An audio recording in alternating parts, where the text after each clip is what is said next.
So you might have a sense that there are some people around you that may or may not be narcissists. Now, this is a term that is actually a clinical term, and it's thrown around a lot, and it's been very obscured what the meaning is. It was not, I'm not even sure it was a great choice in the first place for it to be designated as a clinical term, because it's always been, it's been in the English language, and it's rooted in Greek and all this stuff.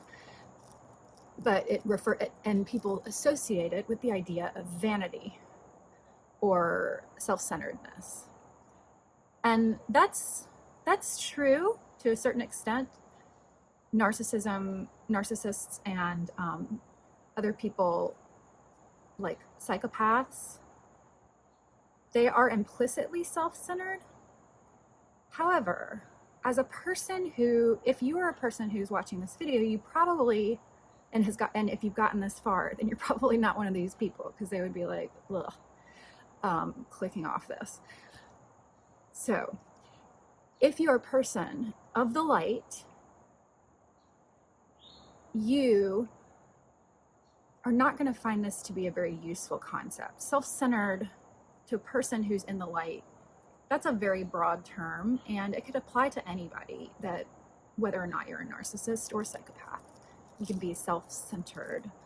And in fact, really, we actually want to be self-centered, because if you're self-centered, then you are actually a member of the entire collective, and you're able to give back to the causes and the beings and the loved ones and the earth in the most efficient way if you're self-centered.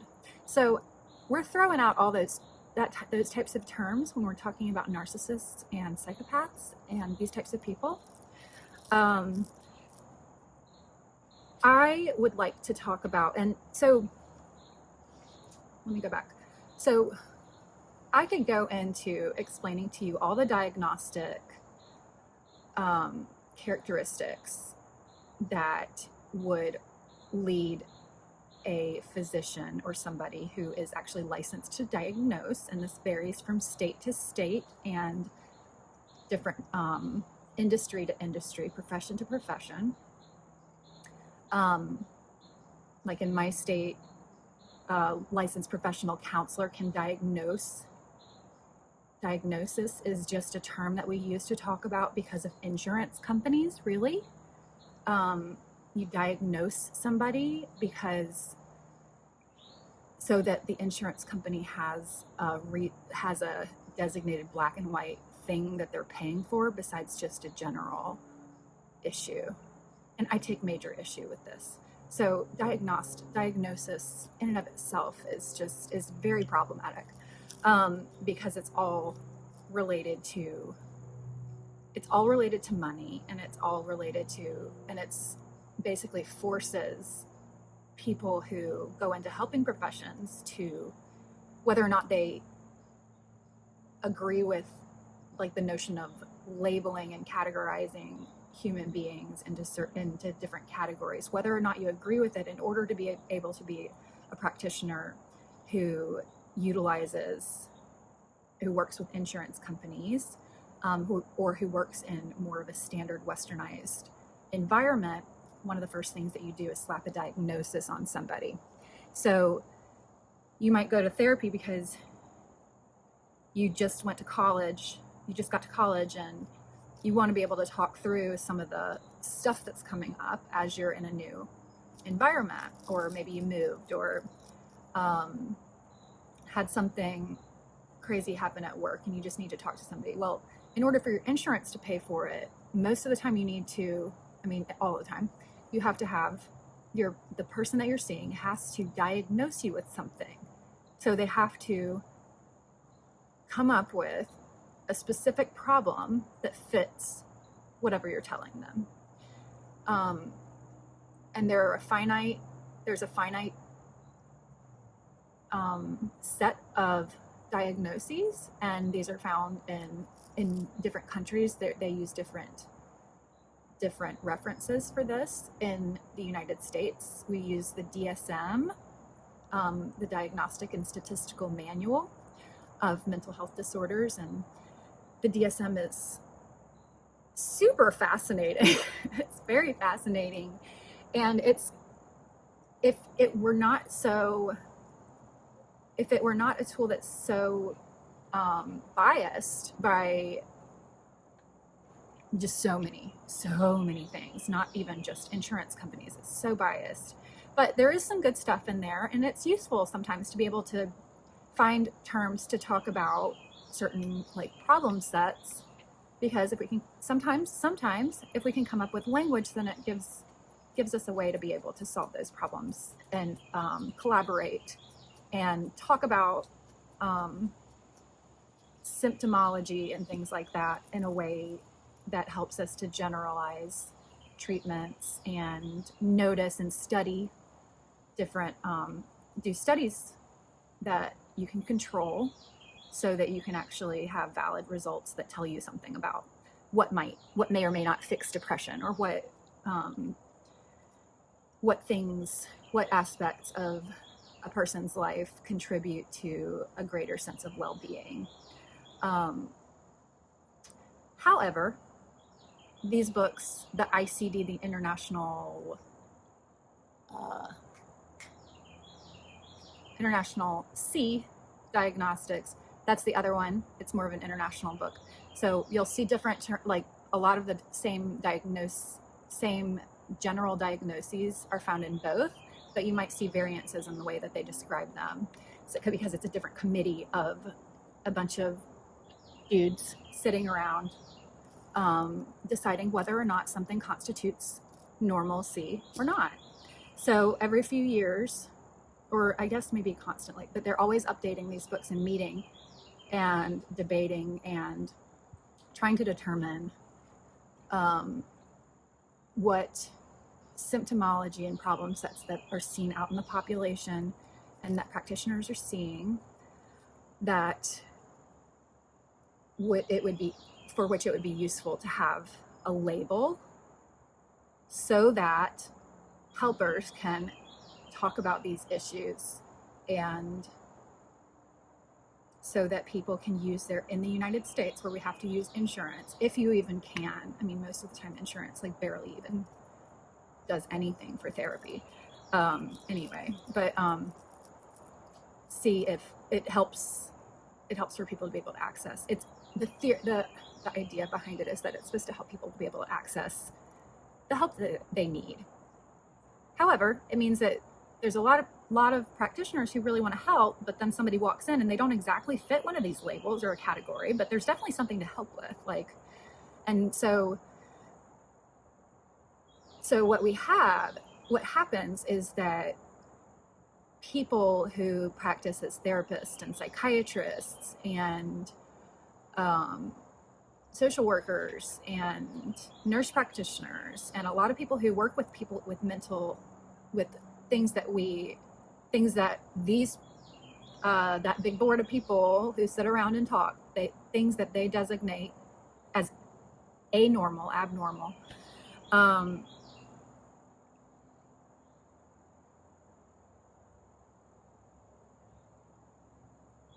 Just lost my train of thought.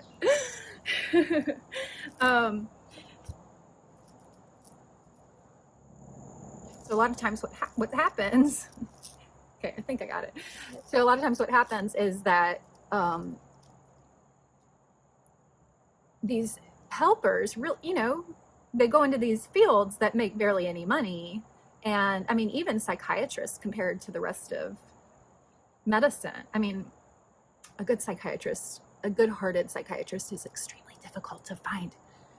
But even within the field of psychiatry, it's one of the lowest paid specialties within medicine. And so if you're a person who really cares about areas of mental health and mental well-being, and you go to med school and do all this hard stuff, and it's sometimes like there's pressure not to pick a specialty like psychiatry because because of these things. It's sort of looked at as maybe lesser than a lot of the time because it's doesn't pay as much, and which is not right, because psychiatry and mental health, it's really primary care. It really should be.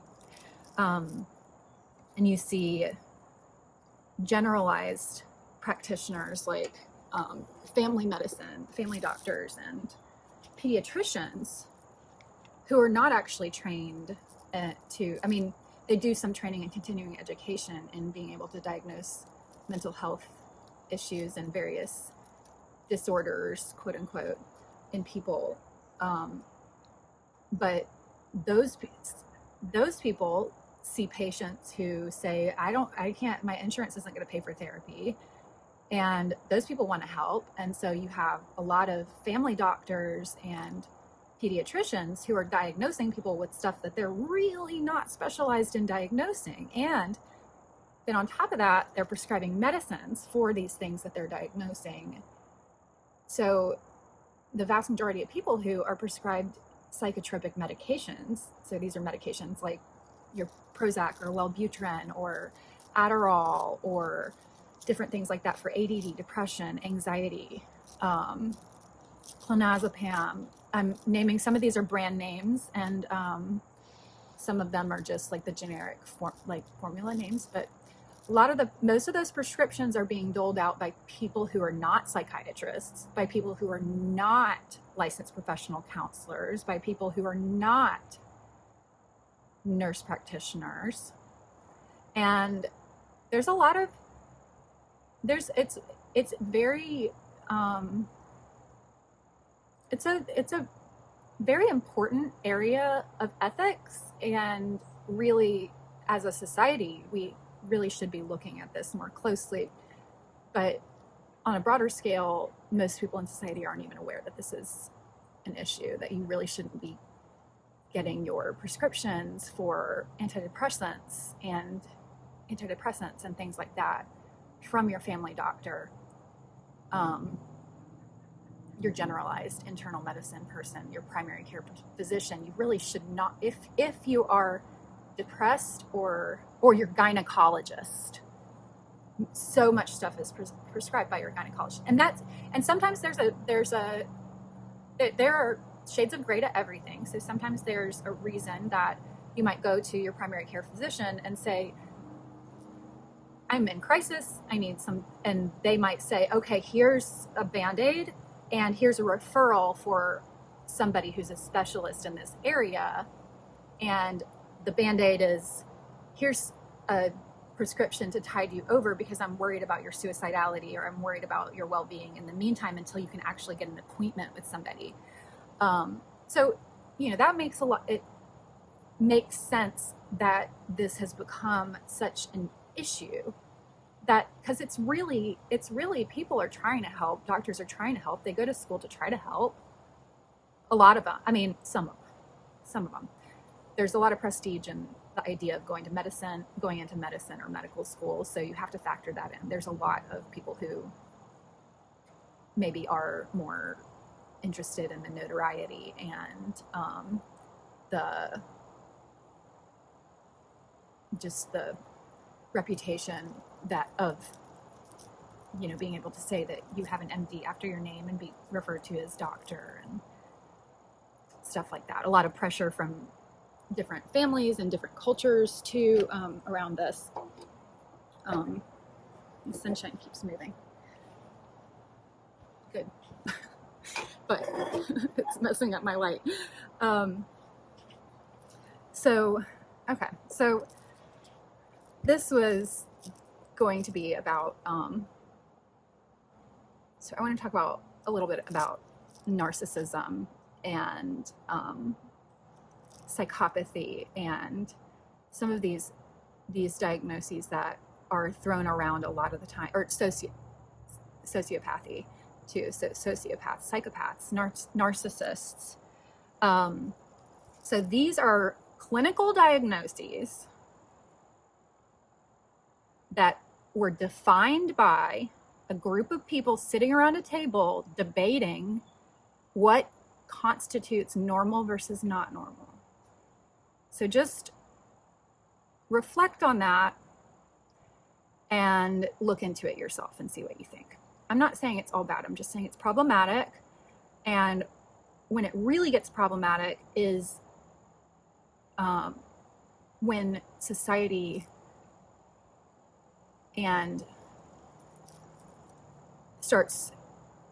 when society really isn't educated about how all of this comes to pass and what it all means. And even primary care physicians, for example, are really not familiar with the contents of the DSM or various updates that come that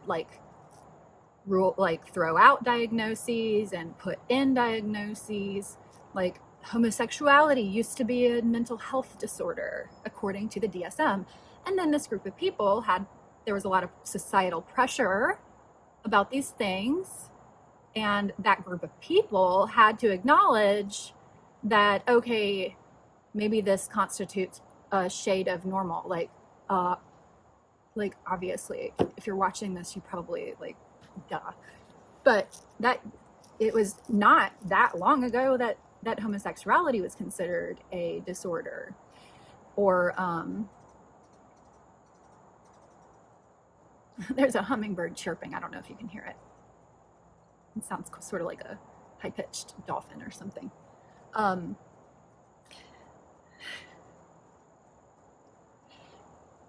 So narcissism. Let's focus on that, because psychopathy is it's a little. Let's focus on some narcissism right now, and it definitely crosses over with psychopathy, psychopathy, whatever you want to say. But I want to talk about the term narcissist because that's the one that's really gotten even sort of mainstreamed as this term that people throw around, and they think they know what they're saying, but it's actually often used to just describe somebody who's just sort of an asshole. People say narcissists, and they're just talking about people who are jerks. And don't get me wrong, there are a lot of assholes. And there are a lot of narcissists. There are. Way more than our research and the statistics indicate, and that has to do with the way that we can study these things and the nature of these disorders in and of themselves. It's really hard to, it's much easier to find people who are willing to talk about their symptoms of depression and say, I am a person who identifies with the diagnosis of major depression. There are lots of people who would say that. But you look at narcissism and psychopathy, first of all, these disorders, these people do not show up for therapy because they have zero interest. They don't see themselves as having a problem. It's usually people in their lives that make them go to therapy because they think that these people have maybe an anger issue, or maybe they, are having relationship problems with these people. I mean, if you have these people in your life, you're having relationship problems with them, whether or not you recognize it, whether or not you're able to recognize it yet. And there are reasons that it's so difficult to spot these people. But I'm going to help you. Because it's more simple than the editors of the DSM would have you think. So as a therapist, when you're a therapist or a psychiatrist, there's something called the Axis 2 tickle. And this is one of my favorite concepts, and it's because it's really is just talking about your therapeutic intuition, your gut intuition. Let me take off my glasses. It's really just talking about your intuition about somebody. And so the Axis 2 tickle. So the Axis 2 is the section of this book that I'm talking about called the DSM. It's the section of the DSM that it's distinct from Axis 1. Axis 1 contains disorders that relate to mood and anxiety and chemical imbalances and things like that. Axis 2 contains disorders. Please excuse my language because I'm trying to take the this language that I find to be really offensive and help to transmute it into something that's actually useful if you are a person who's trying to deal with these types of people. So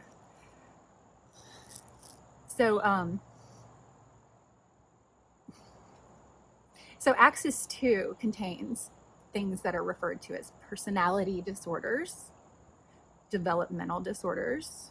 So these could be things that are caused by problems during development and affect a person in such a way that, as we currently, in the current paradigm, the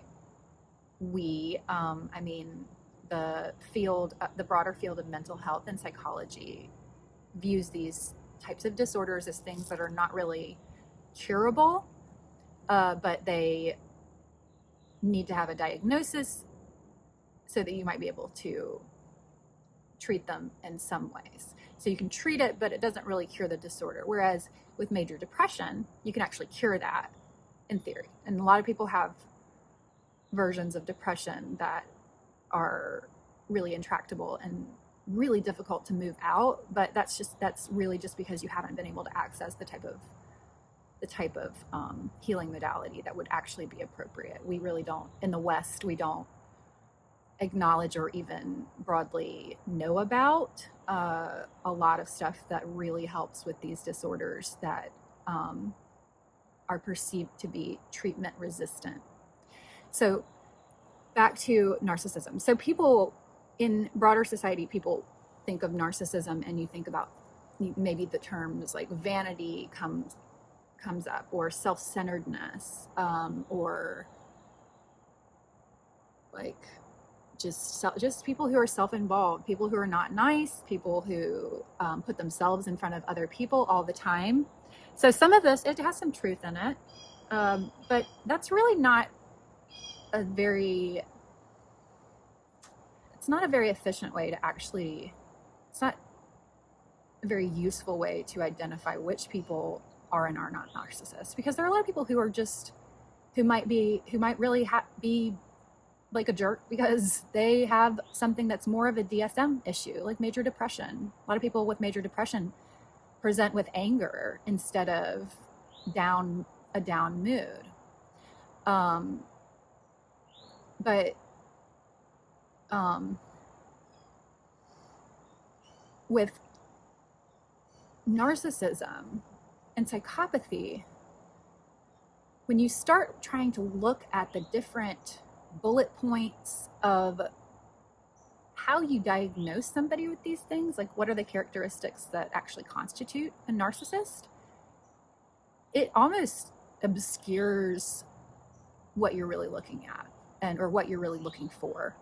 It makes it seem more difficult. And the better way to address this is to use what I was starting to explain called the Axis 2, tickle your intuition. And you use your intuition to kind of look for clues. These are not the normal clues. Clues for depression, for example. Clues for depression. You might know that people who are depressed might sleep a lot. And you might not know that more commonly people with depression have issues falling asleep at all and don't sleep as much as other people. But those would be clues, maybe. I mean, somebody who you notice a down mood, tearfulness, a sense of hopelessness when they're talking about their life, things like that. Those are clues that could help you to say, okay, I think this person might be depressed. Another clue is if the person says, I'm depressed, because, let's talk about this for a second. Bullet point, you're not the expert on anybody else. You're not, and I'm not saying that to be like an affront, but none of us, including a psychiatrist, including someone's therapist, including someone's physician, including someone's parents, including someone's partner, none of us is an expert on another person except for that person themselves. him or herself, themselves. The only person who is an expert on you is you. The only person who is an expert on you is you. So if you feel depressed and you're going around trying to find a way to get out of depression, you're the one who knows whether or not your feelings are feeling off. And you're the one who is the expert on that. So always know that. And don't go around diagnosing people. It's really and it's really not useful we obscure the definition of these really toxic disorders when we're just going around referring to people as narcissists all the time. Or I don't hear people referring to people as psychopaths and sociopaths, but I'm sure that's the next wave. So, all right. So what are we talking about? What would be the clues that you could use to find the narcissists and the psychopaths in your life? So I said the axis 2 tickle, it's like your intuition. So axis 2 is a section of that includes personality disorders. So the axis 2 tickle is this little itchy feeling that you get, and you have this too. It's just like this feeling of like, there's just something off about this person, or there's something like that doesn't make sense about this person to me, but like in an icky way, not in a,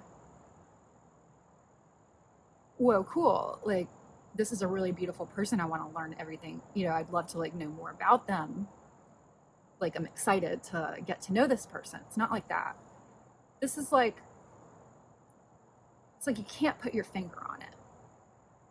And that's why it makes it so difficult to even diagnose these things as a clinician, is because really the best way to tell is like, first you have to notice that there's something off about somebody, and it's something that you can't really put your finger on. Okay.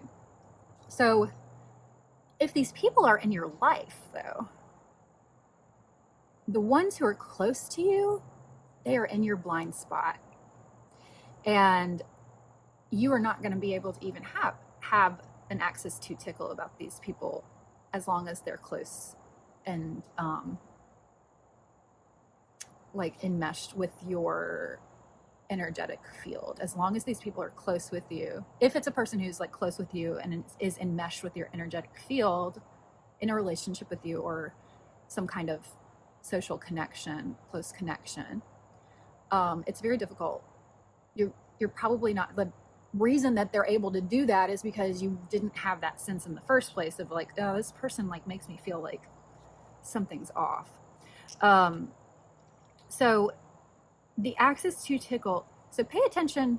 First thing is, if you have people that you trust, like really trust in your life, notice who those people mention as being just a little off. Notice if there are people in your life who say, I don't know about that person, they kind of rub me the wrong way. And you're like, oh no, they're really great. I mean, I think they just had a hard time, and that was just like the one day that happened. But if somebody else is saying to you, or if you hear somebody mention something that doesn't quite ring true to you about somebody, but it's somebody that you really trust who actually does contribute to your well-being, and they're saying like, that person just kind of like rubs me the wrong way, or I don't think that person likes me very much, and you're going, what do you mean? Like they clearly like you, like they talk about you to me and they seem to like you. But if there's somebody who's saying like, I don't know, that they're just something, bookmark it in your head. Don't argue. I mean, get interested in like, okay, that's interesting that this person that I really trust is feeling something, is having a sense of intuition about somebody that and it's something that I'm not picking up on. So a lot of the time when people get out of abusive narcissistic relationships or relationships with narcissistic abusers, all these people come out of the woodwork people are going either, oh my gosh, I never would have thought that about that person. Or you'll start encountering people who are like, yeah, he never seemed right to me in the first place. Or like, yeah, she always seemed fake to me. And just like, she was always putting on an act and didn't seem genuine. So, and you're going, well, why did you never point this out to me? Because you start hearing patterns of like everybody who says that they didn't like, that somebody rubbed them the wrong way. They sort of say similar things about them. Like, it's like this ambiguous, like, I don't know, I didn't like them. I just could tell right off the bat that they were not a good person.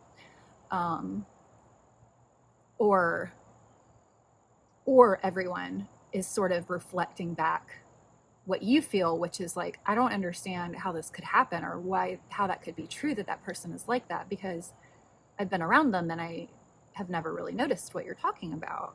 And so that's how this happens, where people really don't end up believing you. It's because, or there is this sense that people don't believe what victims say. And it's because narcissists are extremely good at getting enmeshed in your energetic field, and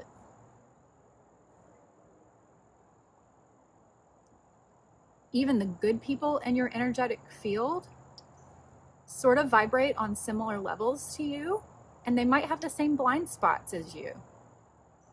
So narcissists, here's the trick. Narcissists only operate in the dark. They operate via your blind spot. They operate via the blind spot of others.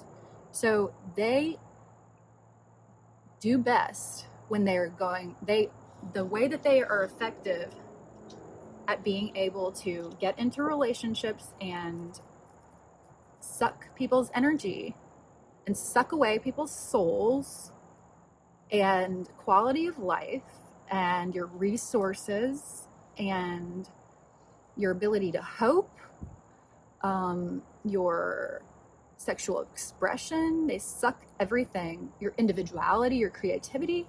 These people suck these things from you, and it's because they can't do it themselves. They don't make those frequencies themselves, so they have to have people in the light around them, so that because the other people's light is the only way that they can get life energy. So they're leeches. They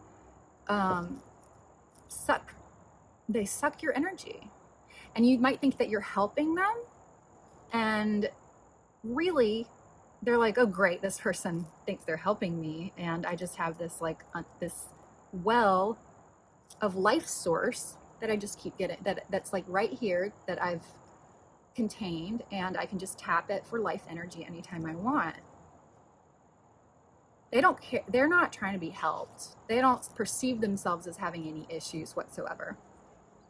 So narcissists, they operate in the dark. They operate in your blind spot. Your blind spot is really your blind spot.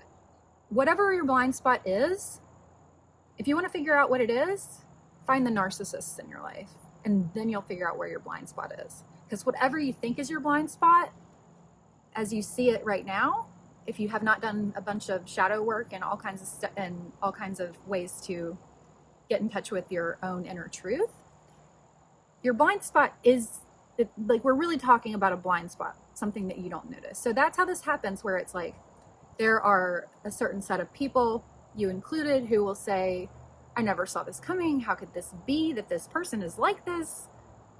I still have trouble seeing it. All of those people share a similar blind spot to you. And that is exactly the blind spot that these narcissistic entities and in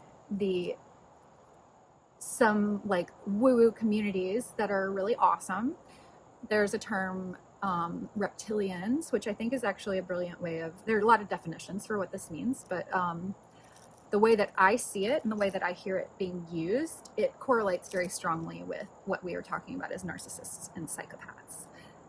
Lower energy beings who need high energy beings around them in order to be able to access life, energy, and light. In order for them to be able to access light, they have to have beings of light around them. So, and they don't care about your feelings. And in fact, they don't care about the light. What they really care about is just that they can perceive that there's just like energy of some kind coming off of you. And it's very strong energy, forceful energy. That's all they perceive. They don't perceive the goodness in your good at heart and like the help that you're trying to give and your good intentions. Or they might, they see that that's what you think that you're doing, but they don't, when they're accessing help from you, they are not taking in the light from you. What they're doing is draining your life energy. So this is where it gets to where you end up in a very abusive scenarios, because at a certain point, energy of the light, like goodness and true love, is just boring to them. It's not as, it doesn't get them going as much as if they can get a being of the light to react in a way, to react with aggression, adrenaline, shame. So what they start doing, instead of tapping into your heart space and your love, they start poking it to try to get you to be scared, because the energy that you throw off is much more erratic, and they just like, all they want is energy that's more energetic than what they have, because that is what gets them going. So the way that you can, one way that you can figure out who these people are is by not noticing what they're doing, because what they're doing, what they do to you to get you to get you to emote in a way that gives them life energy, what they do, those are the things that go into your blind spot, and and when you start trying to tell and explain what things they've been doing to you, for other people, it's not going to sound like that big of a deal a lot of the time. And that's why it's so terrible, because it's like you have to get all the way to the point of having somebody nearly kill you for you to be able to recognize, like, okay, this person is dangerous, or more than once often, or you end up dead. It's very common. It is. But you don't look for the things that they're doing, because they're not your average stalker. They're not your average predator. They hide in the shadows. They scope your blind spot. They identify you as a person of light and swoop in and surround you. And so at the beginning, there's this like loving stage where they're sort of like obsessed, and they really, this is when they're getting their hooks into your energetic field. But and it feels like really supportive, loving attention to you.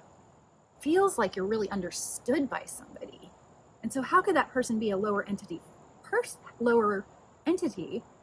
if you feel so understood by them? What's really happening is that all they're doing is working out the inner workings of your programming, and the way that they reflect that back to you, it sounds like somebody's hearing you, hearing the real you. That's what it sounds like. It sounds like you're being supportive. It feels like love sometimes. It will. It feels like love. That's what's so fucked up. It feels like love because you're being reflected in a way that oftentimes people who are even of the light are not able to as quickly do this little trick of making you feel so seen and so loved and understood and like you're in some fairy tale romance. Somebody who's meeting all your needs in a way that nobody ever has. What they're really doing is picking you apart like you're a specimen. They're trying to figure out what makes you tick. And eventually, they sort of get the programming. They get your programming. And it doesn't matter. The rest of the content of the things that you care about won't matter going forward. So if you come up with if you have new preferences about different types of foods you like or things like that, or if you want to learn about something new, they're not going to be very interested in hearing about anything new that feels like you. They're not going to be interested in the new stuff that's happening in your life because they were not interested in it in the first place. All they were interested in was figuring out how you tick and how you pull strings on you to get you to feel certain things. Where are your vulnerabilities? Where does your light come from? What gives you joy? What makes you tick? That's what they're trying to figure out. And they do it in this way that feels like you're being so loved and surrounded. And usually they'll come in at a time when you're really vulnerable, or you might be at a high point such that you feel really confident, and then you're really, like, counterintuitively, your guard might be really down because you're feeling so great about yourself.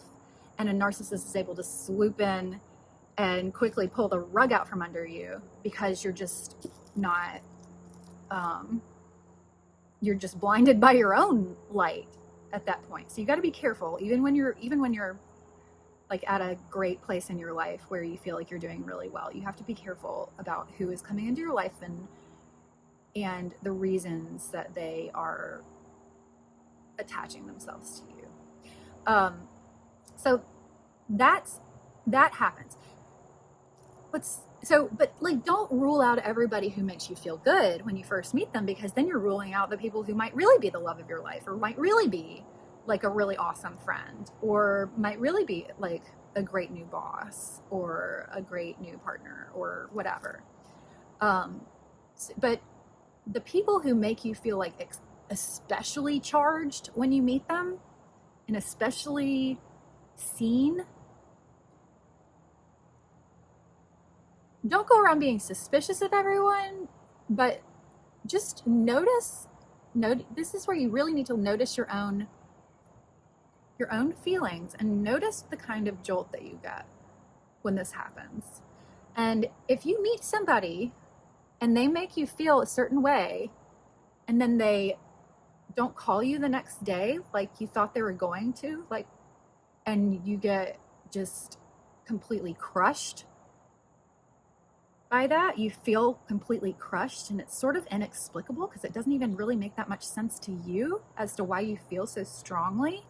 That's a great clue that you just met a narcissist who was attaching to you. I remember one time, but there was one time in particular I remember when I dated somebody like this, and I'd been on like one date, and it was like I was so excited, and I was in school for counseling, and so every day I was working in the counseling center at school, and I had a lot of other friends who were therapists, and my friend Molly was like, so there, I can't remember exactly what it was, but it was something like he didn't call me the next day, or didn't like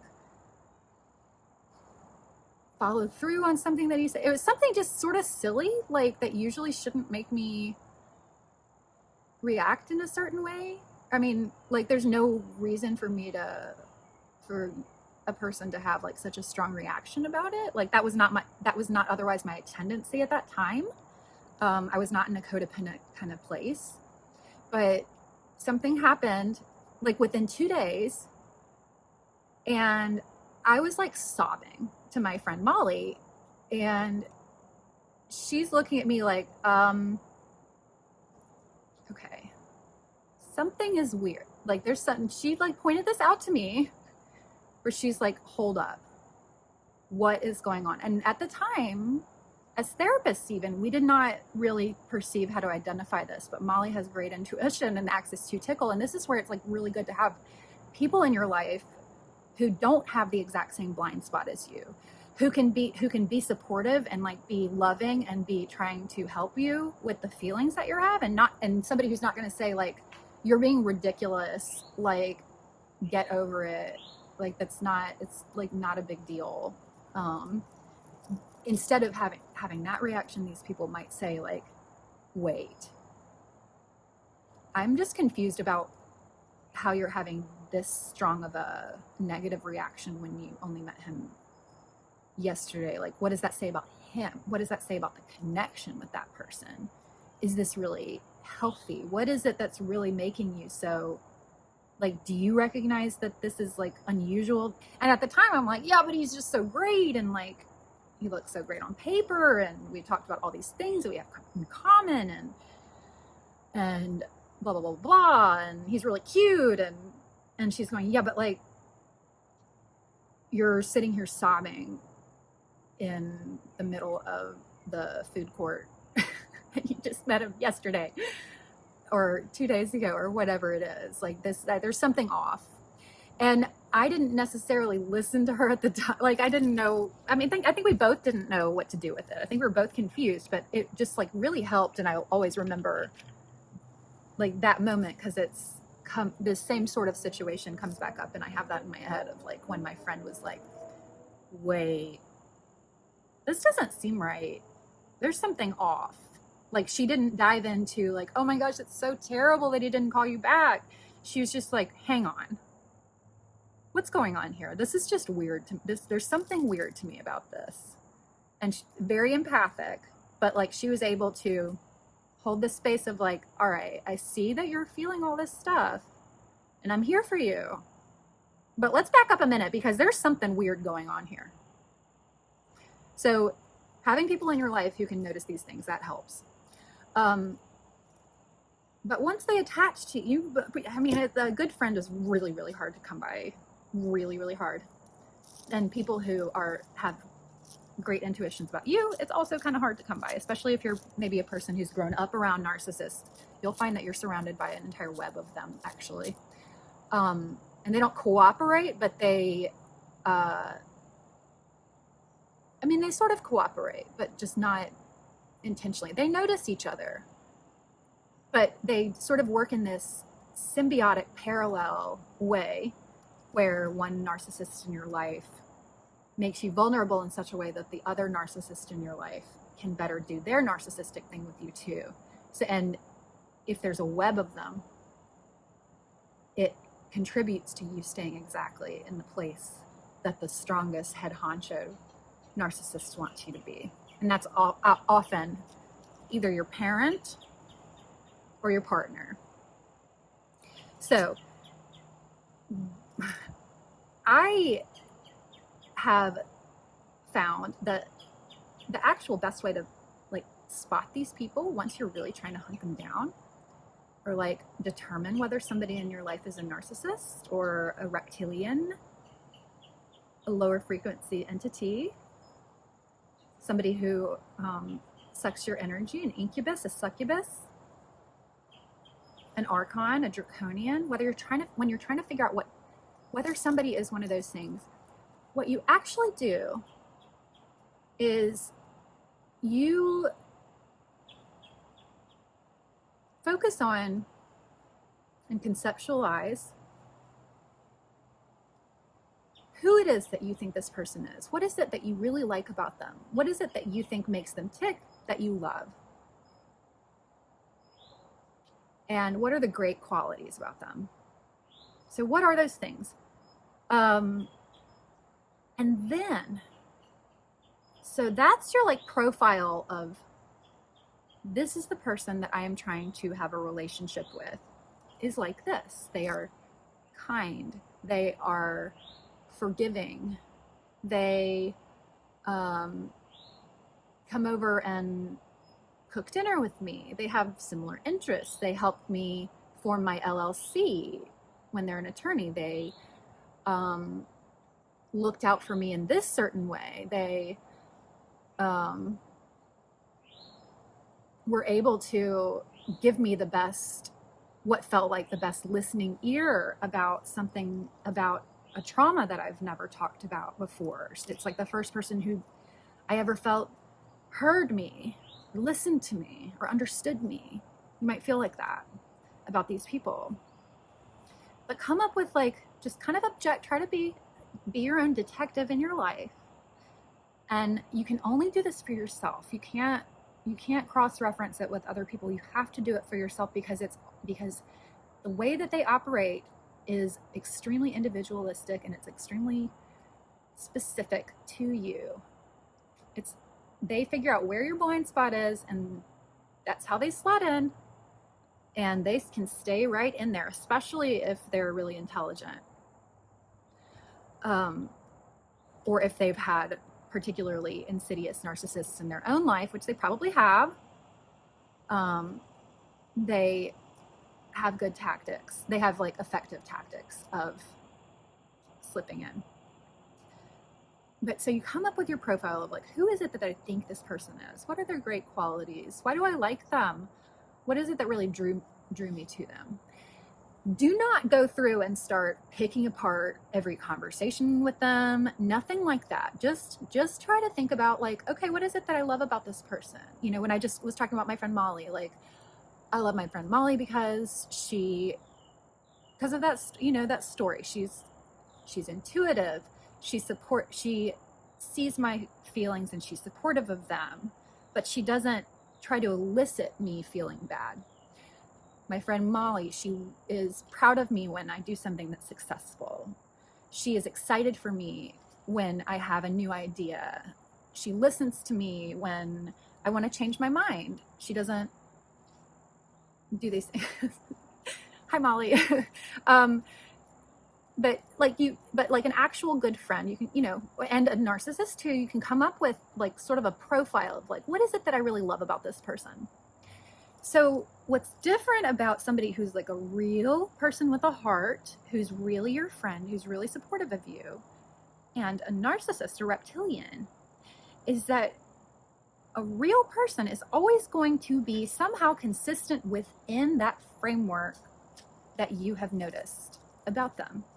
They're going to be consistent within the profile that you've noticed. If you have a genuine relationship with them, they're going to be consistent within that. And there are a lot of circumstances which make other people change their minds, do different things, act in certain ways, maybe act in ways that you were not expecting. There are so many reasons as to why somebody can do that. But a real person, a person of the light, is going to be consistent with your feeling of who that person is and, like, the things that you love about that person. They're going to stay kind of consistent within that. Even if they're not, like, in your life anymore, or you don't see them very often, it's not going to be that it's because they've completely changed their heart. It's going to be because of different circumstances. However, so on the other hand, a narcissist, you'll come up with a list of the things that you love about them. And then you start noticing that, but the list of the things that you notice about them and the profile of them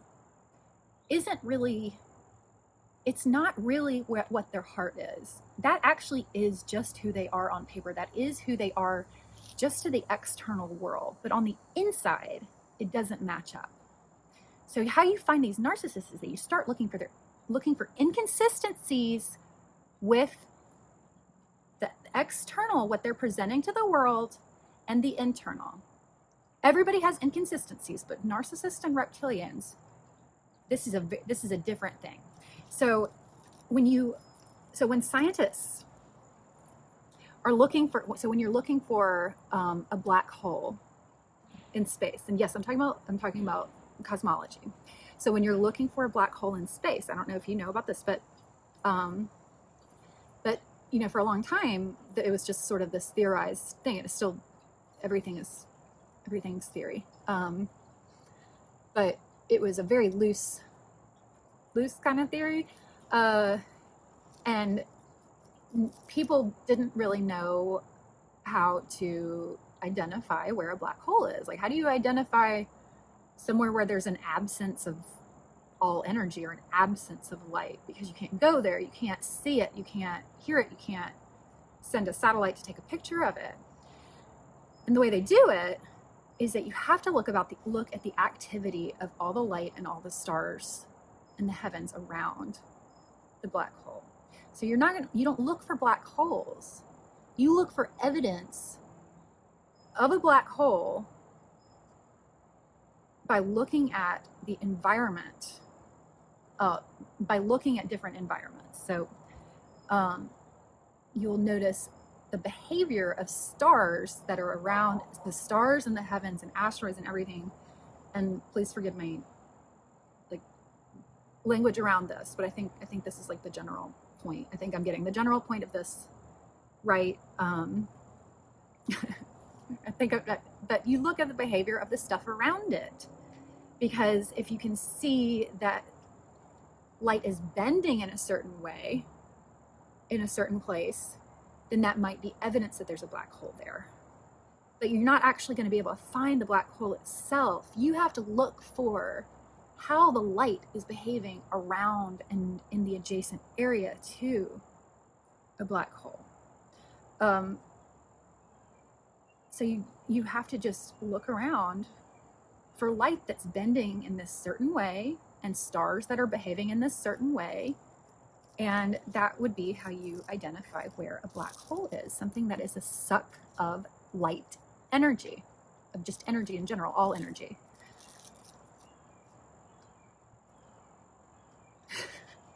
Complicated, but just go with it. So, and guess what?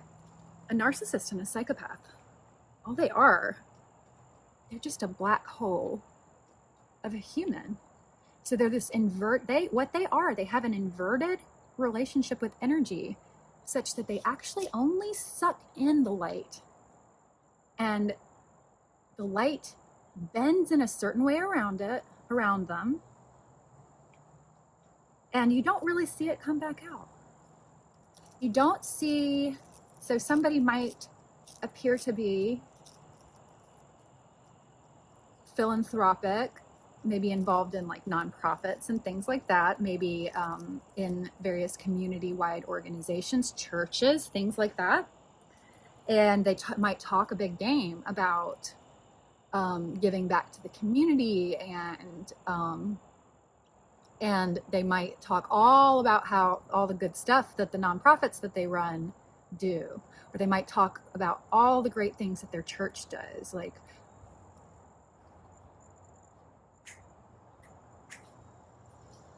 my dog, I don't want her to run away. They might talk about all the good stuff that their church does, and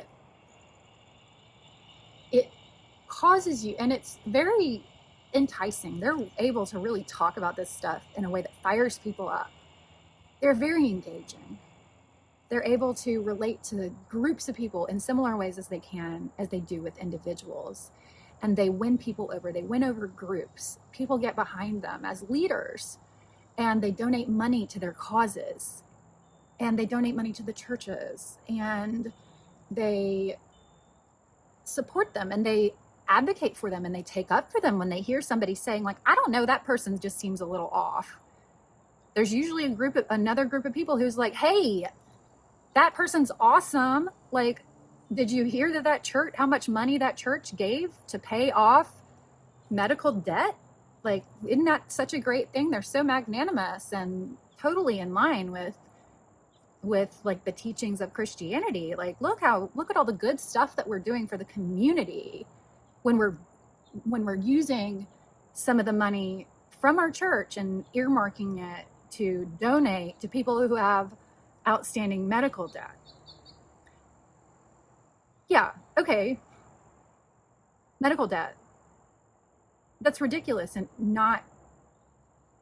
it's not okay. And if you're a good person, you're like, oh my gosh, that's awesome. Like, thank you for, I mean, I'm glad that like some people are getting their debt paid off, or some people are going to be able to pay off this debt in a way that, you know, and it makes you feel good about the organization that you're part of. Look at all the good stuff that we're doing. However, if an entity or if a person is really operating in the light and really wanted to help people who have medical debt, is that exactly how they would be behaving? Is that exactly what they would do?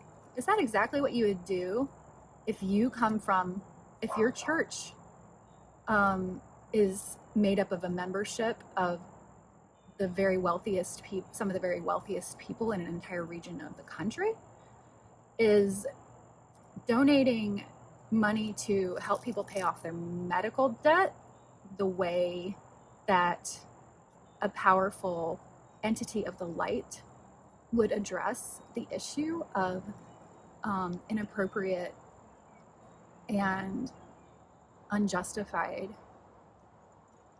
medical debt.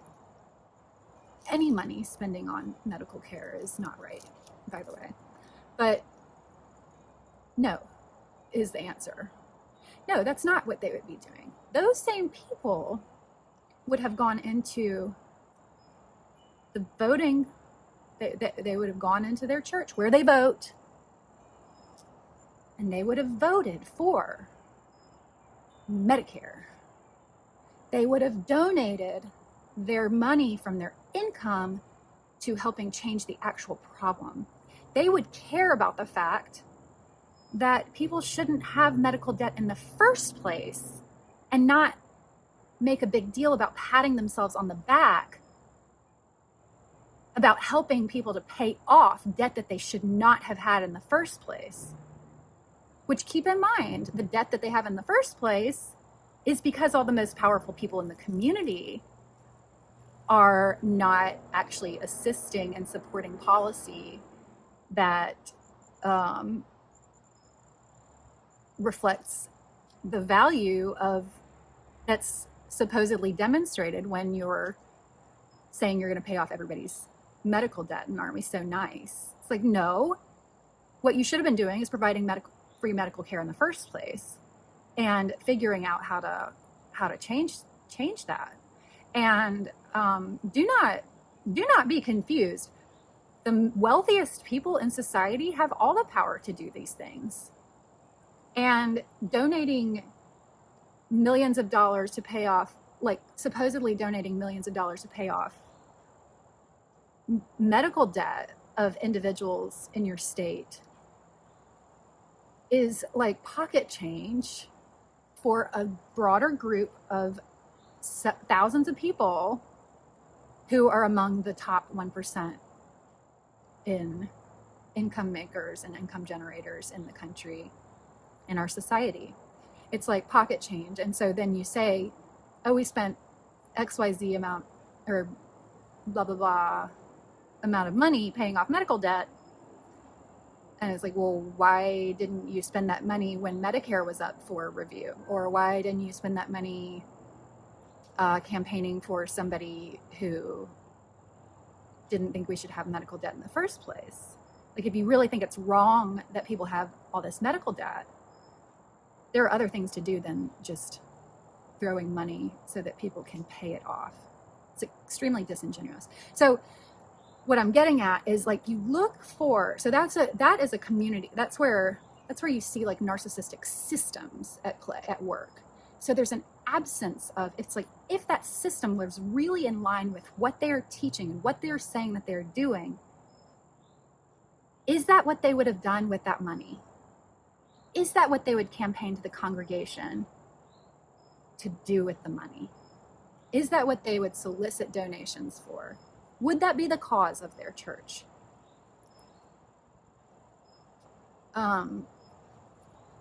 No, it wouldn't be. And so at an individual level, when it's somebody in your life, think about what it is that you think is so great about this person. What are their really good qualities? And then start sort of paying attention to how the light behaves around these people. Like if you've had some inconsistencies with somebody who you thought was really great, that's a flag to maybe start doing some investigations yourself. And so you look at, is this person consistent within their own set of values? If this person was really kind and really cared about me, wouldn't they have been excited for me that I just got that job offer? Wouldn't they have wanted to know about how my interview went when I got home? Wouldn't they have celebrated when I did that talk? Wouldn't they have gone with me to that very difficult event where we honored abuse victims and barely anyone went? Wouldn't those people have showed up to that with me to be supportive of me going to that as my partner? Wouldn't they have gone to that with me if they were really consistent within the framework of being somebody who's really supportive of your heart? Wouldn't they? And so a lot of these, it's like you can come up with reasons as to why they might not have done each individual thing.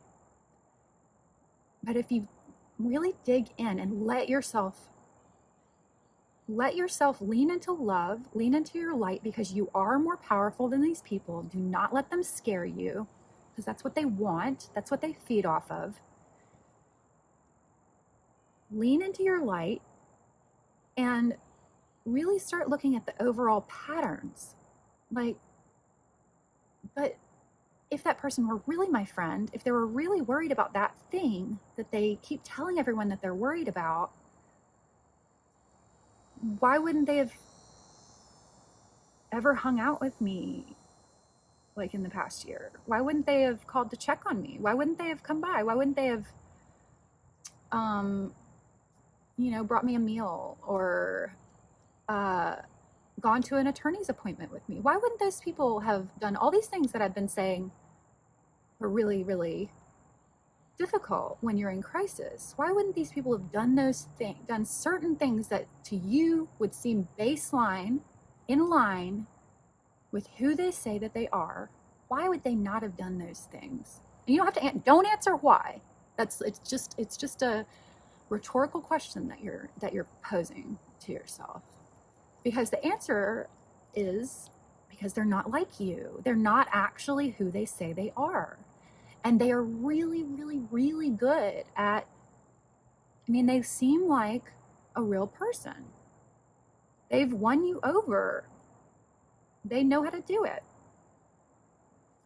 But if somebody is really in your corner and really cares about you and really loves you and is really consistent within their framework of who they are,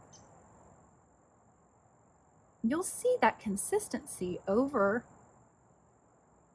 their life and across all the different layers of your relationship with them. You'll see that consistency. And a lot of times people, everyone has trouble, and your friends aren't always going to be able to be there for you in the way that you both wish that they could. And that is just life. People have circumstances. And so, there could be very good reasons as to why somebody's really not able to emotionally be there for you in a crisis. And that's okay. But you will be able to, if they're really your friend, you'll be able to pick up on that and be like, okay, but like that person is dealing with this really, really difficult thing themselves and probably doesn't have the bandwidth to be able to help me with this right now. And that actually sort of seems consistent within the framework that that person. It's like, no, I see that they are already getting tapped out themselves and are not going to be able to be there for me. However, a narcissist or a reptilian, one of these draconian people who operate at a lower frequency, you'll see that across a variety of different situations, they're not consistent with all the good stuff that you thought that they were consistent with. They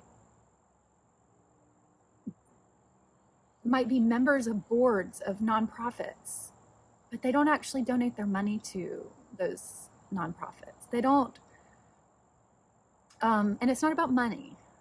but they don't donate their time. They don't actually like support the nonprofits and the the causes that they claim are their causes. They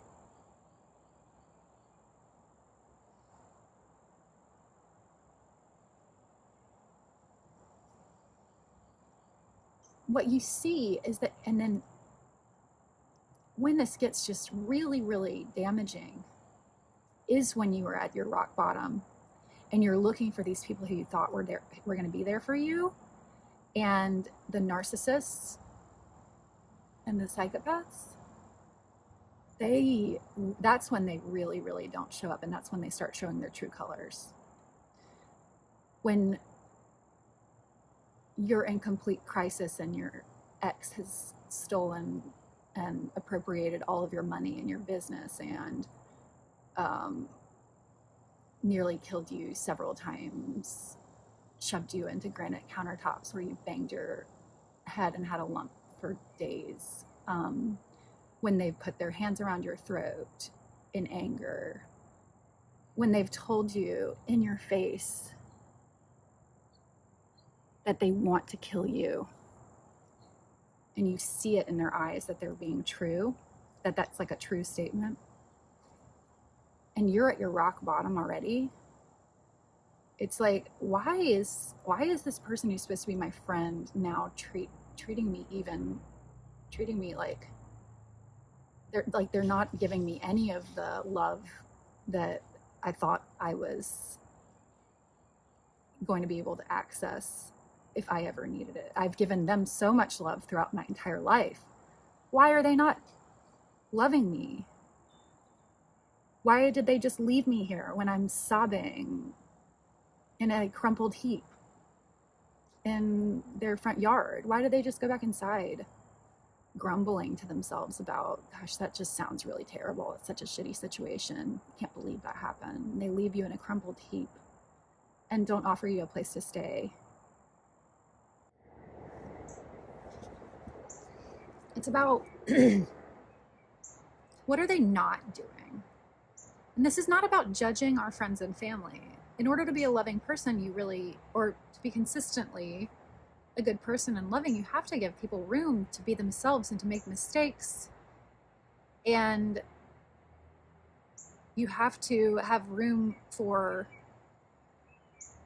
it to not be a mistake that somebody's making, to not be able to be there for you in the way that you need, even if they're your friend.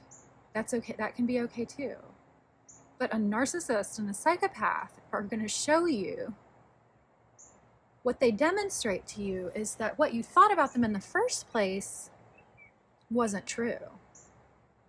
What you thought about them in the first place, what you felt from them in the first place wasn't true. Because if they really cared, they would be doing this as to be consistent within the framework of who I know that they are, or who I believe them to be, and who they've represented themselves to be up to this point in our relationship. And these people, they, instead of, if you are having a hard time, instead of reflecting back to you your own strengths and showing you the love that they have demonstrated to you in other situations, if you're having a hard time and suddenly that's not there, and if you see something blank behind their eyes, even when you would expect to see at least some kind of sympathy or horror or confusion about the situation, joining you and being confused about the situation.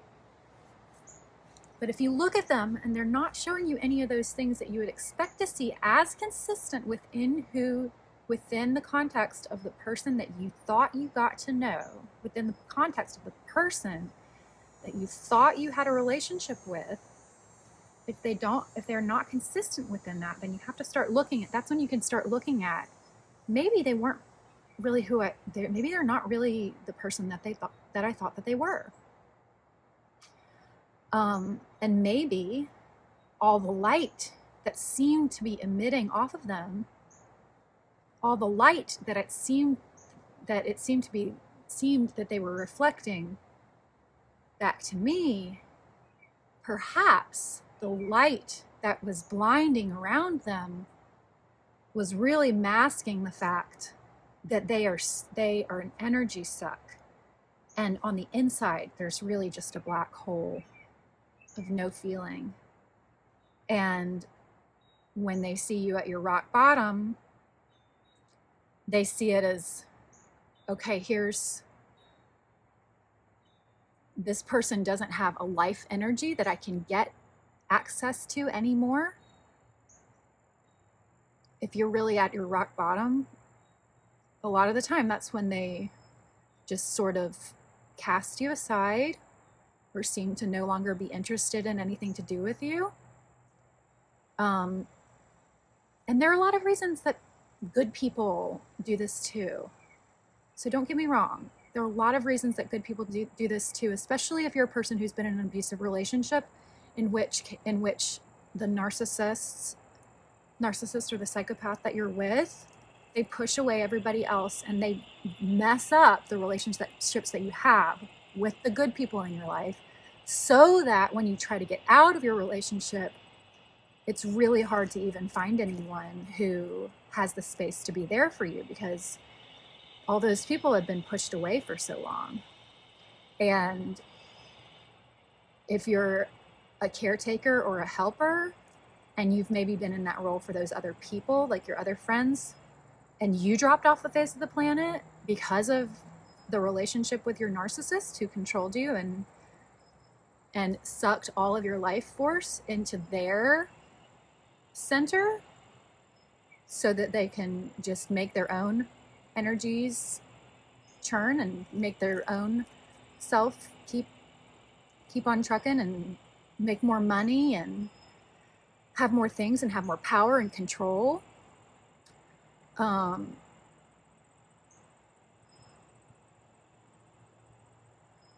Yeah.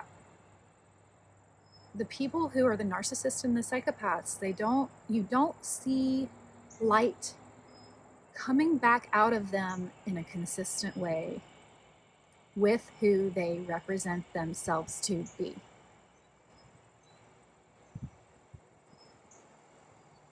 It disappears. And they might be blindingly bright. They might seem blindingly bright. They might seem like they're surrounded by love. And they're likely surrounded by a lot of loving people, which makes it very easy for them to hide. It makes it more easy for them to hide. Because if you have blinding light around something and you're in the same energy plane, then you can't perceive the darkness that's underneath. But real people and real friends and real people with hearts and true loving people, they have all kinds of shades of gray. So they might let you down all the time, but it doesn't mean that they're a bad person necessarily. You have to make a judgment about those other people and whether they contribute to your well-being, and vice versa. You have to make sure that you're good for other people as well. And sometimes even our friends, it's not, you can recognize I'm probably not a very good person for that person to have in their life right now because of various reasons. And that might be a really good friend. But a narcissist or a psychopath, they take in the light and it goes away. They take in your light and you don't get it back. And the times when you're really going to notice this is when you're really at rock bottom and you need somebody to remind you of love, to remind you of what it feels like to be loved, to remind you that you're a worthy being, to remind you that you're special, that you're important, that you don't deserve to be oppressed or persecuted or victimized or hurt or hit or called names or gaslit. You don't deserve to have to be so confused by the people in your life. And if you're confused and you try to unravel the confusion and you just sort of get more confused when you try to do it, if you're actually trying to approach these people, that's another sign that you're dealing with a narcissist. It's like they play in confusion and they obscure the reality so that you do not see the illusion that is there, so that you do not recognize that what you are seeing in them is actually just an illusion. And really what you're looking at is them showing you everything that they've stolen from you. Because what they wear, the light that they emit off themselves, is light that they've stolen from everyone else around them. And I'm saying stolen because they don't give any of it back. They don't transmute it. They don't give it back to the earth. They don't give it back to the planet. They just take it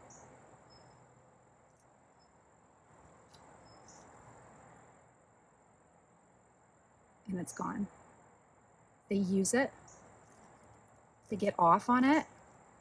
They enjoy it. You might see a little spark in their eye when you're sad, instead of reflecting back to you something positive, like, whoa, you don't deserve to be this sad after meeting this person. You're a strong person, and everyone's a strong person. I don't like that word, so I shouldn't, but it's a habit. I'm trying to kick it. But no, you're Alice. You're this way and this way and this way. And the fact that you're feeling this way and telling me about this and telling me this situation, the fact that the situation is happening tells me that something's off. That's what a friend can do, might be able to do. It's what a friend would like to do. Somebody who really cares about you would like to be able to help you to be back in your own light.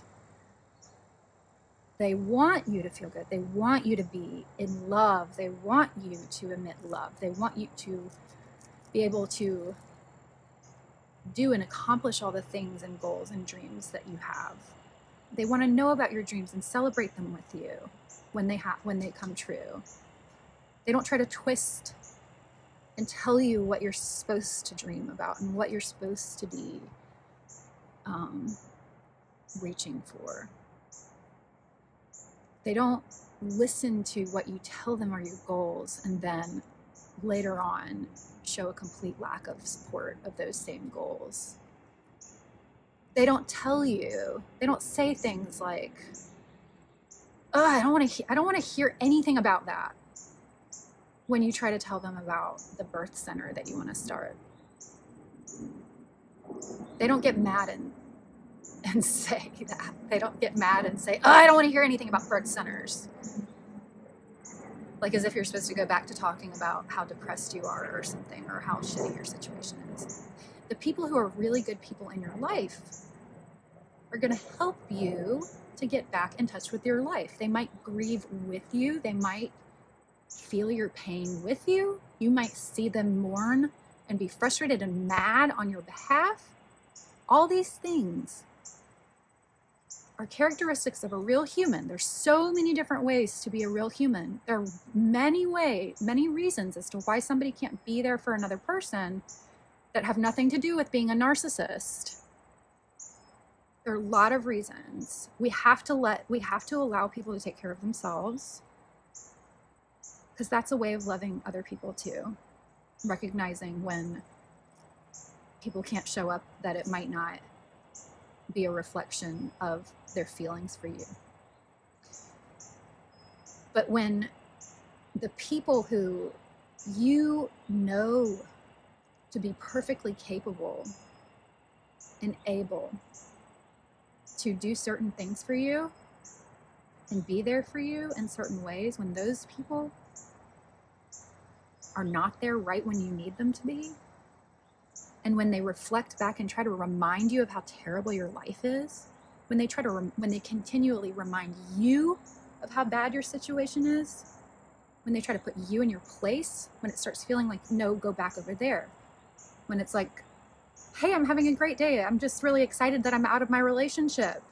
And I actually feel really great. I think I've just been depressed for a really long time and now I'm out. And people only want to tell you about how terrible your situation is and how horrible your life has gone. And then they keep doing that, even when you're trying to be consistently like in a new space. They keep trying to put you back into helplessness, back into a lack of agency. Encouraging, and if you are in a good space, and you might be able to at this point like notice the gaslighting that they've been doing, because you've jumped from being at this lower level because your energy has been being sucked by the narcissists and the reptilian. And if you can get out of that, then you might jump back up to where you really are, and as a being of light. And the narcissists down here, the other ones that you were in that had a web around you, they might not get, they are not going to understand. And it's going to piss them off when suddenly you are back up here. Suddenly you're up here and you're no longer accessible to them in a way that they can manipulate you and control you into emoting and expressing and producing energy that they can then use to feed their own darkness, basically. So look for these people. It's about the absence of what they would do. There's that, I really don't want to, I don't want to paint myself to be speaking from a Judeo-Christian perspective. It's just that these are the stories that I grew up around. And so, and I grew up an atheist. I've always been an atheist. I never told anybody that, or I mean, besides my like close friends, I never, that's not something one would talk about and where I come from. And that's like, and it's a pretty dirty word. Like it seems like even in the spiritual community, in the woo-woo community, people have a really weird misconception of like what it means to be an atheist. But I didn't see evidence of a deity, and I was in a dark place, and I want to talk about that at some point, because I think it's important to harmonize people's impressions of that. But there's a story in the Bible, and it's probably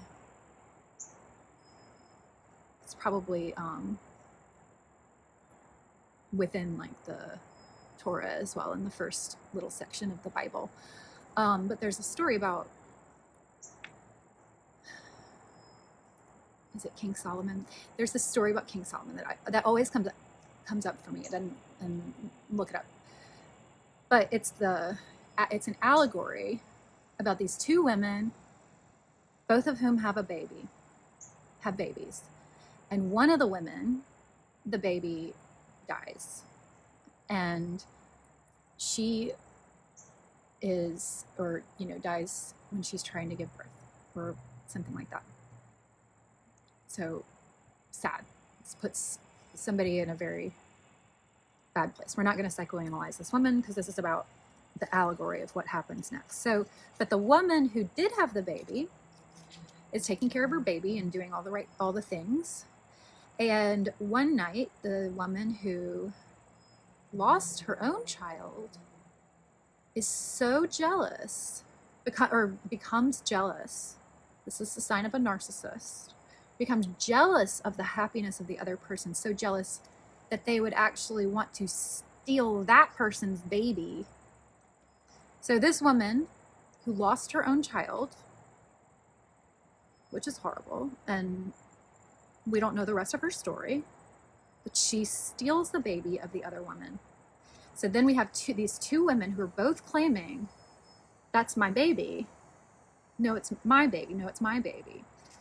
And the woman who steals the baby is trying to, just basically has no regret about what's going on. One baby's just as good as the other. That's why I'm saying this is a sign of a narcissist. It's like a real loving person would not be like, oh, I lost my baby, let me just go steal somebody else's. That doesn't make any sense.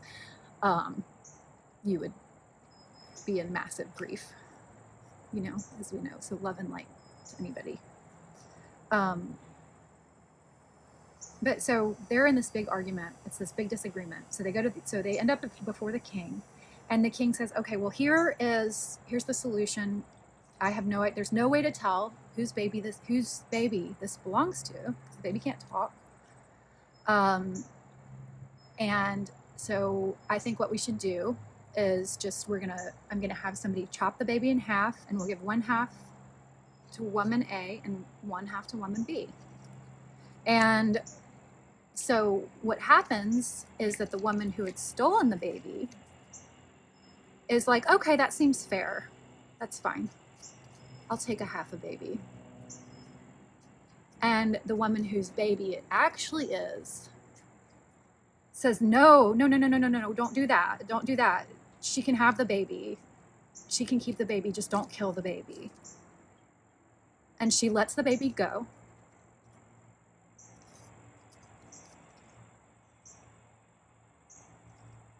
And it's out of love.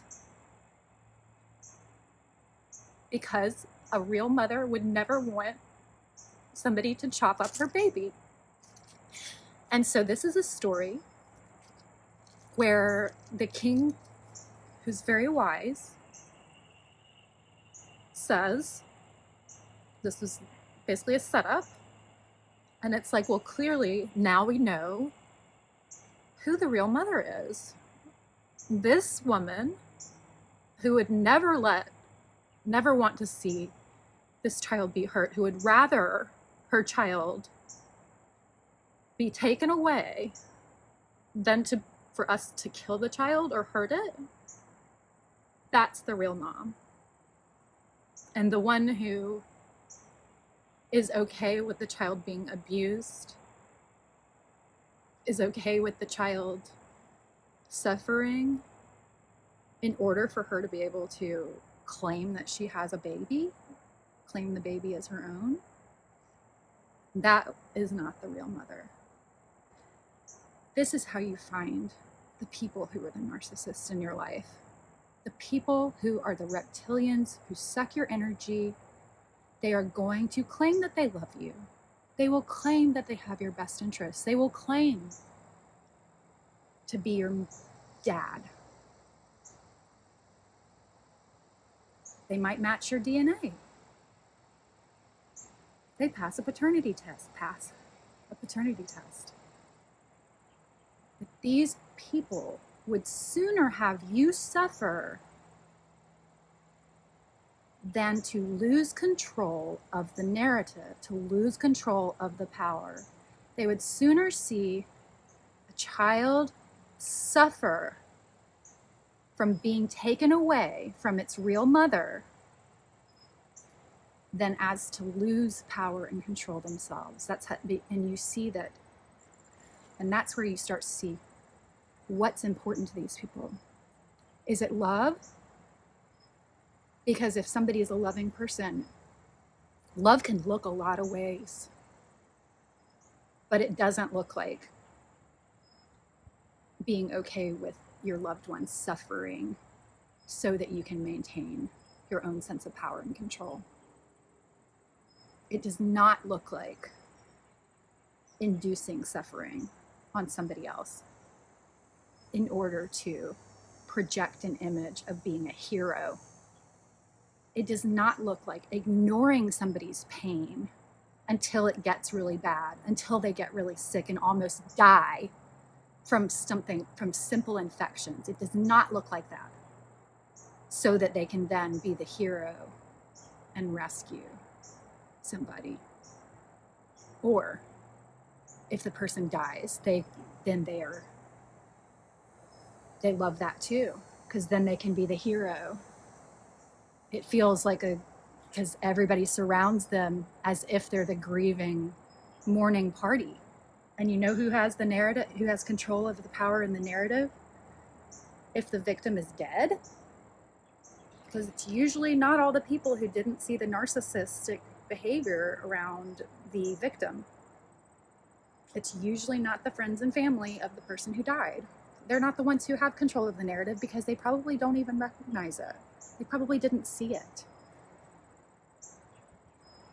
because it's in their blind spot, because the reasons that you connect to other people in loving ways are because you share similar types of frequencies and you share similar blind spots.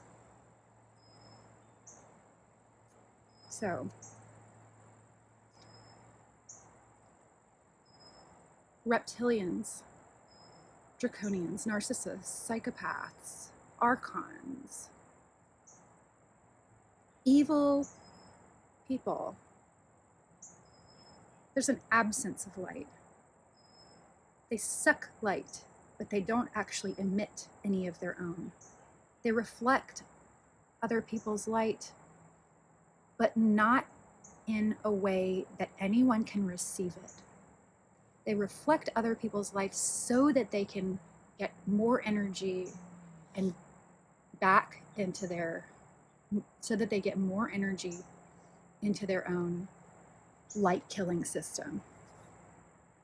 So they might reflect your light at the very beginning, might feel like they're reflecting your light at the very beginning.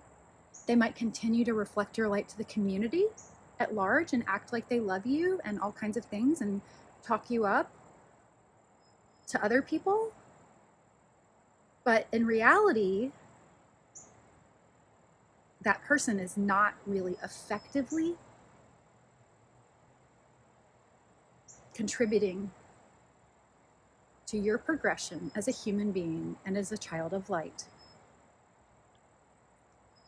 So when you're looking for a narcissist, you have to hunt for a black hole.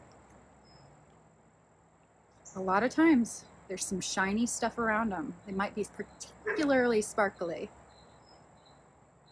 And some of the best people on the planet are also particularly sparkly. But a narcissist, a reptilian, is going to be particularly sparkly. And then you start scratching away at the surface, and it's just the slightest cheap gilding that they could never ever produce themselves. They can't produce it themselves. You got to get these people out of your life, because all they want is to suck your life force dry. And as long as they can keep you as like a well that they can tap, they'll do that. They'll keep you in this holding pattern as long as they can. As long as you are a person who can produce energy, go out and bring energy back into the relationship so that they can steal it, they'll keep you there because they can use you. You're useful to them.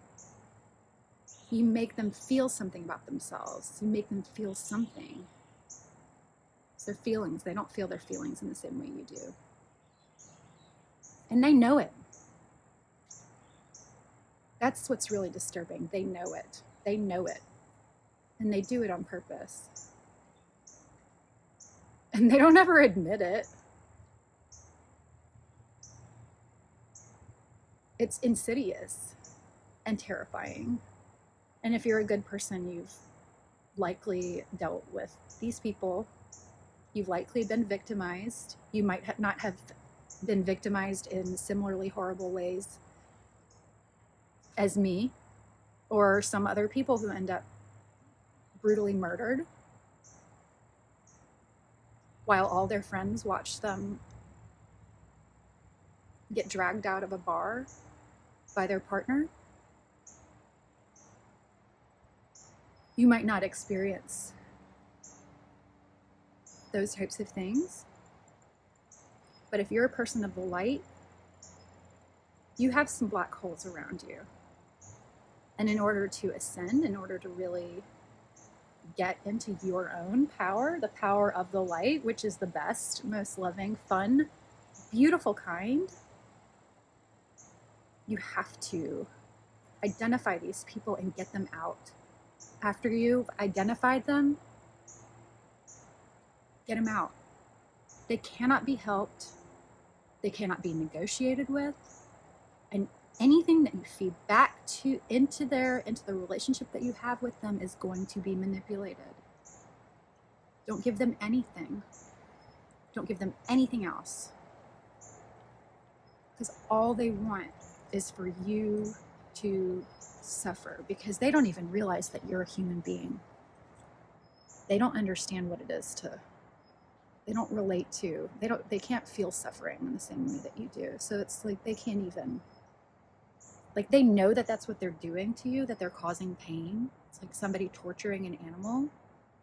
It's like they recognize what they're doing, something fun to them, but they don't have the same gut feeling of just tortured, the kind of tortured feeling that comes up if you think about somebody doing something bad to an animal or a child. They don't have that same kind of tortured feeling that you do. They feel something, and it feels like excitement. It's a feeling. They feel it. It gives them energy. And if it's bad energy, that is just as useful to them as really good energy. But you know what's a lot easier is to make people suffer and get their energy that way. It's much more difficult and for them to get you to produce loving energy, high frequency energy that they can feed off of. That just becomes like uninteresting to them. It's like it's too much work for them to have to play a certain game to get you to emote strong, loving feelings for them.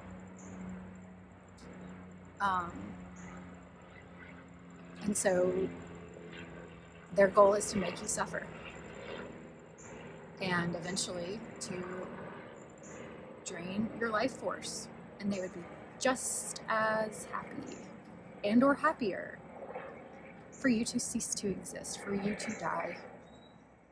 They would be just as happy to walk in and discover you having killed yourself as they would if you give them an overabundance of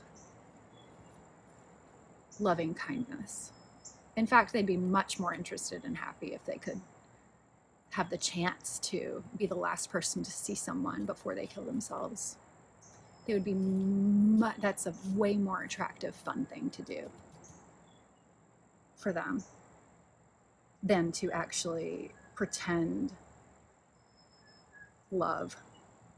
If you've ever read Roald Dahl's The Witches, that's those people. It's an allegory about the same thing, where it's like they pretend to be good so that the children will be, so that they can kidnap and kill the children. But it's really difficult for them to play nice, and they just can't help but like they think that goodness has this terrible stench, and they're constantly like holding their nose when they're around children and other people. And that's what you see narcissists do. They'll change the subject if it gets too lovey. They'll get uncomfortable if you're loving to them. And I don't mean sexual, I mean loving. Because it doesn't necessarily all go hand in hand. They'll manipulate the hell out of your sexuality. And that's like another thing about what we're talking about. That's a very potent form of energy that they can use. But if it gets too lovey, that's when they're not able to do it anymore and they're not interested. So block them. Like, even if you're a person who never blocks people, or who feels like that seems like a catty thing to have to do, that's what you have to do with these types of people. You have to block them, because they will just keep sucking your energy. And at least if you block them and you delete them or mute them on your social media, it is going to really help. And the more you can cut, each one that you cut out, you'll then start to see the other ones. What am I trying to say? You unbalance this messed up harmony that was there. When you remove one of the black holes from your web, you upset the balance. And the other narcissists that were in your life, they start acting weird. It's like you stepped in an ant bed and all of a sudden they're just like, wait, she's not acting the same way as she was before. She's not emitting the same quantity of energy, and she's now looking to me for support.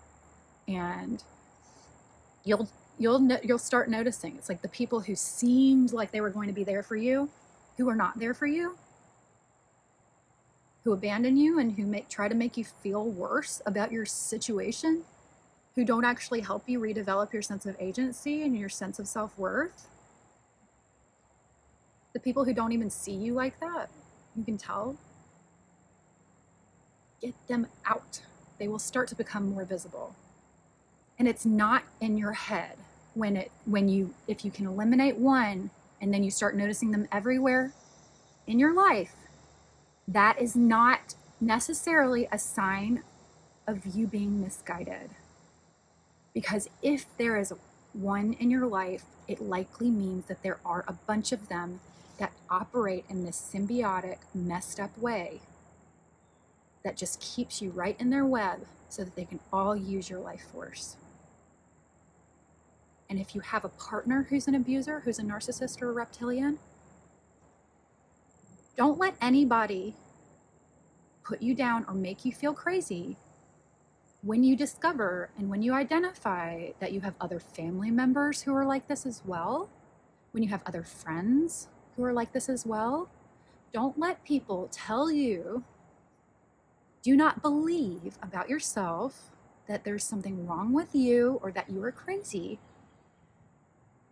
When you eliminate one and then look around and start seeing them everywhere, that is when you really need to go inside and make sure that you are in touch with your inner truth and your inner sense of self and your values. You have to make sure that you're in touch with your own sense of love and trust your intuition and believe it. Honor yourself that if you picked up on this energy and you suddenly start seeing it other places, that you're probably right, that you're surrounded by, because that's how it works. That's how they operate. You don't just see like one reptilian person with a person of the light, and that's the only, and then all the rest of the people in their life, in the light beings' life, are also good people. That doesn't happen. There's a ratio of abusers to victims, and there are going to be other ones. So don't be surprised if your friend who has an abuser in their life then starts telling you, oh my gosh, and this person has been abusing me or neglecting me my whole life as well. I just realized, oh my gosh, I just realized that this other thing that I was experiencing from this person in this relationship was also draining me of my life force, and that person is abusive. Don't be surprised, and don't belittle, don't gaslight your friends. Don't assume that just because somebody has to start blocking what seems like a lot of people, that it must be that person's the problem, because that happens. And in the case of narcissists and reptilians, they're going to have a track record of not really being able to maintain any friendships, like real friendships. And so look for that. But if a person is cutting off family and partners, and they are calling out abuse, that's not the same thing as saying, oh, that person just has a poor track record. They just must have their own problem. Like, yes, you might have been forced into patterns of being that constitute issues that you now want to work on, like because you've been forced to adapt yourself to these messed up people, and now you need to like fill out and breathe into your truth, and that might mean eliminating a lot of other people from your life. But it's not the same thing. A track record of a narcissist is not the same thing as a track record of a real human being who's been through shitty stuff. It's just not. It's not the same. It's not going to look the same. You have to tune into your intuition. Pay attention when you get that itchy tickle about somebody being off, and look for the signs of darkness. Look for the evidence of light disappearing around somebody. Somebody who's super sparkly, but then under the surface, there's not really anything there. This is very important. These are the big issues of our time. They've always been the big issues. This is the time to talk about it. We've got to start talking about these things.